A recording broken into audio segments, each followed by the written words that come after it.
Bonsoir Wendy, bonsoir Frédéric Oudéa. Bonsoir Luc Évrard. On a de nouvelles inquiétudes sur la Grèce. Hier, Standard & Poor's a dégradé à nouveau la note de la grecque. On parle de nouveau d'un risque de défaut. La Grèce n'arriverait plus à payer.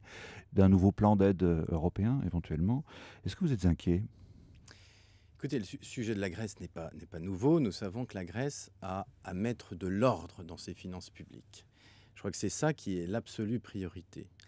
Alors ensuite, c'est vrai que la situation très immédiate est confuse parce qu'il y a plein de rumeurs, et ce n'est pas sain d'ailleurs ces rumeurs, parce que ça crée une incertitude, et vous savez, les investisseurs n'aiment pas l'incertitude. Donc je crois que la priorité, c'est bien ça.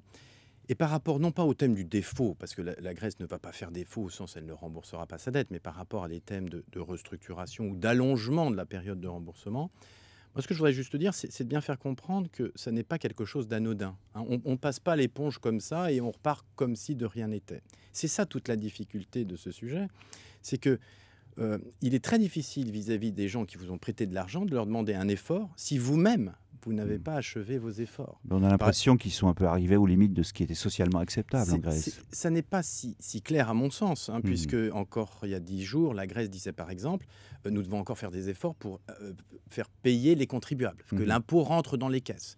De même, il y a un programme de privatisation qui doit être mis en place et qui là aussi doit alléger le fardeau. Donc je crois, si vous voulez, c'est là où la grande difficulté, c'est ça. Est-ce qu'ils ont été jusqu'au bout des efforts?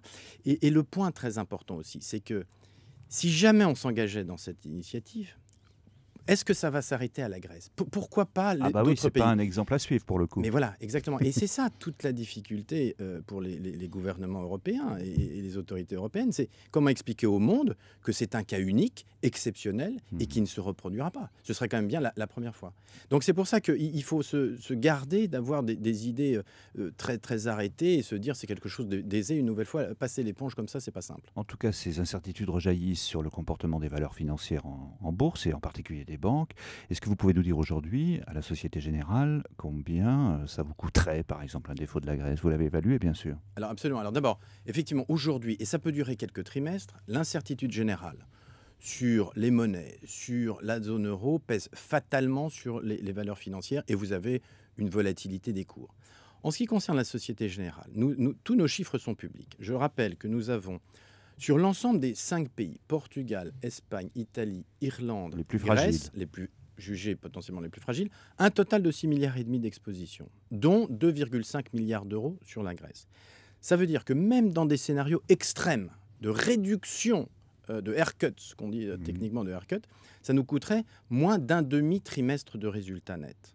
Ça veut dire que c'est évidemment désagréable, mais en rien quelque chose de très significatif pour le groupe. Vous avez publié la semaine dernière vos résultats trimestriels, 916 millions de profits, c'est bien, 14% de moins que pour la même période de l'an dernier, ça c'est beaucoup moins bien. On sait que vous êtes exposé dans la banque de détail à l'international, alors on a parlé de la Grèce, mais il y a aussi d'autres pays, en Afrique du Nord, en Côte d'Ivoire. Ça va s'améliorer ça? Alors, il faut juste avoir en tête que la baisse de ce résultat trimestriel n'est liée qu'à un pur effet comptable, très paradoxal. Il y a eu plus de confiance dans la dette Société Générale au cours du trimestre, et paradoxalement, comptablement, du coup, notre valeur de dette augmente et nous avons à déduire du revenu. Mais si on met de côté cet effet comptable qui n'a rien à voir avec la performance des métiers, les résultats progressent de 16%. Et donc, au total, moi, je suis très satisfait de cette performance. Les métiers se portent bien. Au premier trimestre, nous avons effectivement un impact ponctuel de l'ordre de 60 millions des événements que nous avons connus en Tunisie, en Égypte et en Côte d'Ivoire. Nos 3 banques ont fermé temporairement. Elles ont rouvert dans de bonnes conditions. Et donc, effectivement, je suis confiant sur l'avenir. Et nous restons bien dans notre trajectoire pour nos objectifs 2012. Il semble aussi que la Russie, la Roumanie, la Tchéquie, les pays sur lesquels vous misez pour l'avenir, en particulier dans la banque de détail, se développent moins rapidement que prévu. Les situations sont très différentes. Ça marche très bien en République tchèque et la Russie est repartie. En revanche, c'est vrai que la Roumanie est un pays qui a plus souffert de la crise qu'escompté. La Banque mondiale attend pour 2012 une reprise en Roumanie de l'ordre de 4%. Donc je pense que l'année 2011 va être encore une année de transition. Et puis je l'espère avec une croissance plus solide en 2012. Alors il n'y a pas que des sources d'inquiétude dans vos résultats. Sur 2 de vos métiers, vous faites mieux que BNP Paribas. C'est toujours à BNP Paribas qu'on vous compare. Il s'agit de la banque de détail en France et puis de la BFI, Banque de financement et d'investissement. Disons les marchés pour faire vite.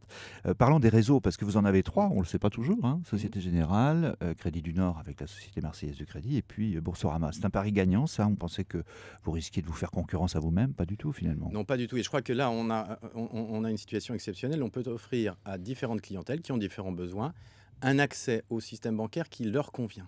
Mhm. Et je crois vraiment que la performance des réseaux est formidable, et des 3 réseaux, avec un accent mis sur la satisfaction du client. Vraiment, tous nos personnels sont concentrés sur cet enjeu clé qui va faire, à mon avis, la différence dans l'avenir, la satisfaction clientèle. Sur la banque de financement et d'investissement, le marché, donc on sait que ça a toujours été une spécialité dans la maison. On peut même considérer parfois que vous êtes allé trop loin dans ce domaine. Est-ce que ça veut dire que c'est reparti comme avant? Parce que les résultats sont quand même très impressionnants, non? Alors là, pas du tout. Si vous voulez, je crois qu'il y a une rupture fondamentale. Il suffit d'ailleurs de regarder les 5 derniers trimestres. La politique, c'est une politique de risque complètement maîtrisée. Mhm. Et vous voyez la régularité de notre revenu. Nous diminuons la volatilité et nous évitons de prendre des risques. Et donc, nous misons sur un modèle qui est tourné vers les clients. Là, à nouveau, vers nos clients entreprises, vers nos clients investisseurs institutionnels. Nous sommes en train de bâtir un modèle robuste, et je m'inscris vraiment dans la durée face à des transformations profondes du monde bancaire et bien sûr du monde en général. Alors, comme ça marche bien, vous distribuez des bonus, 728 millions pour 2010, mais répartis entre 3663 personnes. C'est beaucoup plus que l'an dernier. Sur quels critères vous avez élargi ce cercle des récompenses? Ça veut dire, quand on dit beaucoup plus de personnes, ce qu'on fait en fait, on applique les directives européennes, et ce que nous faisons, c'est que nous différons beaucoup plus les bonus qui étaient attribués à plus de gens. Il s'agit des gens qui travaillent sur les marchés, mais aussi, par exemple, des gens qui contrôlent.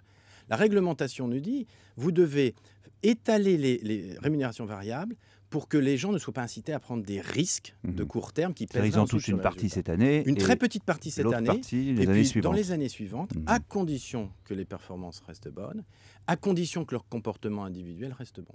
Donc c'est quelque chose qui est responsabilisant. Et effectivement, la Société Générale, et c'est quelque chose de vertueux, a décidé de responsabiliser encore plus de monde par rapport à cette directive européenne. Et qu'est-ce qui est prévu pour les autres? Je vous demande ça parce que vous savez comme moi qu'une loi en préparation va vous obliger à verser une prime en cas d'augmentation des dividendes pour vos actionnaires. Vous avez anticipé ou pas?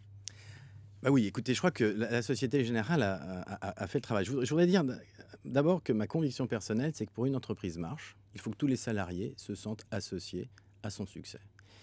Et je voudrais juste dire ce qu'on a fait en 2010. D'abord, en 2010, et juste aussi remettre peut-être en perspective les ordres de grandeur. D'abord, nous versons au total le coût des salaires, rémunérations et autres, c'est environ 10 milliards par an. Nous allons verser un dividende à nos actionnaires de 1,3 milliard. On voit bien le rapport. Ce dividende permettant d'avoir un rendement de 4%, ce qui, j'imagine, comme le type de rendement que vous pouvez attendre, vous, Luc Évrard, comme épargnant, ou qu'on peut attendre un Français moyen attendre de son épargne. Alors ensuite, qu'est-ce que nous avons fait donc en 2010? D'abord, une négociation salariale sur l'augmentation des salaires, une augmentation générale à tout le monde de 1%, avec un plancher à 500 €, donc plus importante pour les petits salaires. Et bien entendu, avec les augmentations individuelles, ça veut dire une augmentation des salaires fixes de l'ordre de 3%.